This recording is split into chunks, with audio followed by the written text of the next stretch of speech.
నిన్నటి రోజున కరీంనగర్ జిల్లాలో రాణి రుద్రమాదేవి గారు మా పొన్నం ప్రభాకర్ అన్న గారి గురించి మాట్లాడడం జరిగింది.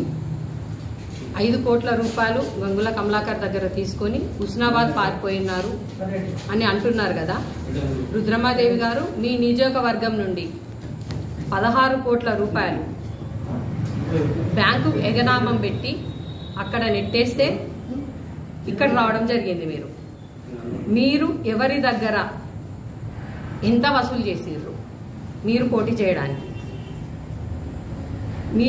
చేయడానికి ప్రతి ఒక్కరి దగ్గర వసూలు చేసిర్రు. మా దగ్గర ప్రూఫ్ ఉంది, మేము చూపిస్తాం మీకు. మీరు ఒక జర్నలిస్ట్ అయి ఉండి జర్నలిస్టుల దగ్గర ఎవరి దగ్గర ఎన్ని కోట్ల రూపాయలు వసూలు చేసిర్రు అది కూడా రుజువు ఉంది.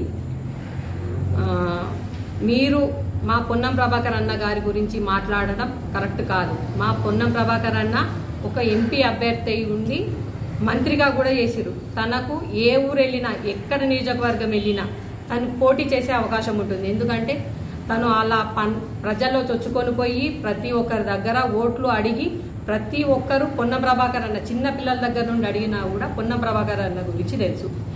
మీరు రుద్రమాదేవి గారు ఇప్పుడు వచ్చిర్రు, మీరు మొన్న ఎలక్షన్లో వచ్చిర్రు, పోటీ చేసిర్రు. మీరు ఎవరికైనా సిరిసిల్ల నియోజకవర్గంలో ఎవరికైనా తెలుసా?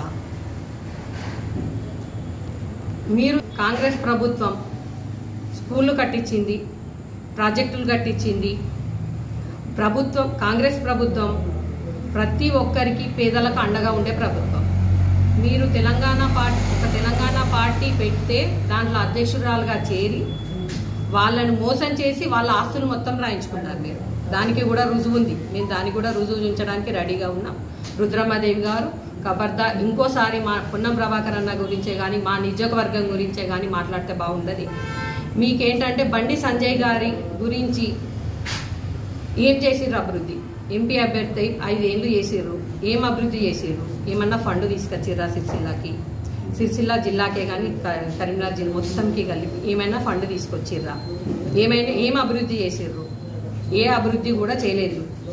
మా పొన్నం ప్రభాకర్ ఉన్నప్పుడే ప్రతి ఒక్క అభివృద్ధి చేసిర్రు. అప్పుడు స్కూల్స్ గురించే కానీ హాస్పిటల్లే కానీ కార్మికుల కోసం హాస్పిటల్సే కానీ ప్రతి ఒక్కటి మా పొన్నం ప్రభాకర్ అన్నని తీసుకొచ్చిర్రు. పొన్నం ప్రభాకర్ అన్న గురించి మాట్లాడితే ఇంకోసారి బాగుండదు. రుద్రమాదేవి గారు మీరు మాట్లాడే మాటలు మహిళా లోకానికి చాలా సిగ్గుచేటుగా అనిపిస్తుంది. ఈసారి మా ఎంపీ అభ్యర్థి అయిన విల్సాల రాజేంద్రరావు గారు గెలుస్తున్నారు.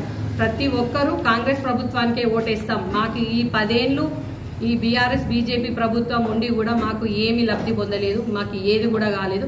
మొన్న నేతన్నలు చనిపోతే కూడా మీరు వచ్చి డబ్బులు ఇచ్చిపోయినరు అంతే, కానీ వాళ్ళకు పింఛన్ కూడా రాలేదు. మా ఇంట్లో వికలాంగులు ఉన్నారు, వికలాంగులకు వాళ్ళకు డబ్బు లేదు. ఒక్క రేషన్ కార్డు ఇచ్చిన మొకాన కూడా పోలేదు.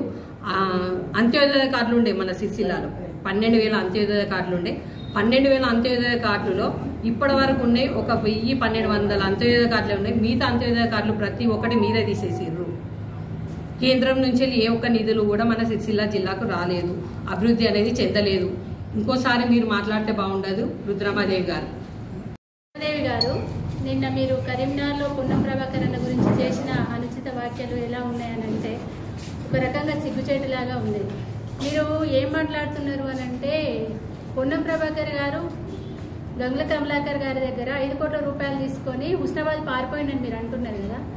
మరి మీ నియోజకవర్గం ఎక్కడ, మీ పుట్టునీరు ఎక్కడ? మరి ఎవరి దగ్గర ఎన్ని కోట్ల రూపాయలు తీసుకొని ఎవరికి లాలూచి పడి కేటీఆర్ని గెలిపేయడానికి మీరు సిరిసిల్లకు వచ్చారు? మరి ఎవరి దగ్గర లాలూచి పడ్డారు? మేము అనలేమా అండి? మీరు ఒక చదువుకున్న వ్యక్తి, మంచి ఎడ్యుకేటెడ్, ఫస్ట్ జర్నలిస్ట్, అన్ని ఆలోచించి నిదానంగా మీరు ఆలోచించి మాట్లాడారు. మీరంటే మేము కూడా అనొచ్చు, కానీ దానికి ఒక ఆధారం అనేది ఉండాలి. మీరు మాట్లాడుతున్నారు కదా, మేము తప్పు చేసినప్పుడు మీరు చెప్పండి. మీరు ఎవరి దగ్గర లాలూచి పడ్డారో మీరు చెప్పండి. చెప్తే మేము కూడా సమాధానం చెప్తాం కదా, మేము ఎవరి దగ్గర లాలూచి పడ్డారు అనేది. ప్రతిదానికి ఆధారం అనేది ఒకటి ఉండాలి. అట్లనే మీరు కాంగ్రెస్ పార్టీ స్కామ్ల పార్టీ అంటారు కదా, కాంగ్రెస్ పార్టీ స్కామ్ల పార్టీ కాదు. 130 సంవత్సరాల సుదీర్ఘ చరిత్ర కలిగిన పార్టీ కాంగ్రెస్ పార్టీ. స్కామ్ల పార్టీ అయినట్టయితే ప్రజలు ఇన్ని రోజులు ఎందుకు ఆదరించేవాళ్ళు? మీరు వచ్చి కేవలం 10 సంవత్సరాలు అయింది, అంతేనా కాదా? మరి స్కామ్ల పార్టీని మీరు ఎట్లా రుజువు చేశారు? ఒకటి చెప్తున్నా, మీరు చదువుకున్న స్కూలు, మీరు తాగుతున్న మంచినీళ్లు ప్రతిదీ కాంగ్రెస్ పార్టీ ఇచ్చింది. విన్నారా? ప్రతి ఊరికి రోడ్ వేసింది కాంగ్రెస్ పార్టీ, ప్రతి ఊరికి కరెంట్ ఇచ్చింది కాంగ్రెస్ పార్టీ. దీన్ని బట్టి స్కామ్ల పార్టీ స్కీముల పార్టీ మీరే చెప్పాలి. ఒకటి చెప్తున్నాం, కాంగ్రెస్ పార్టీ స్కీముల పార్టీ. ప్రతి పేదవారి పక్షాల కాంగ్రెస్ పార్టీ అండగా ఉంటుంది, వాళ్ళకి సహాయం చేస్తుంది.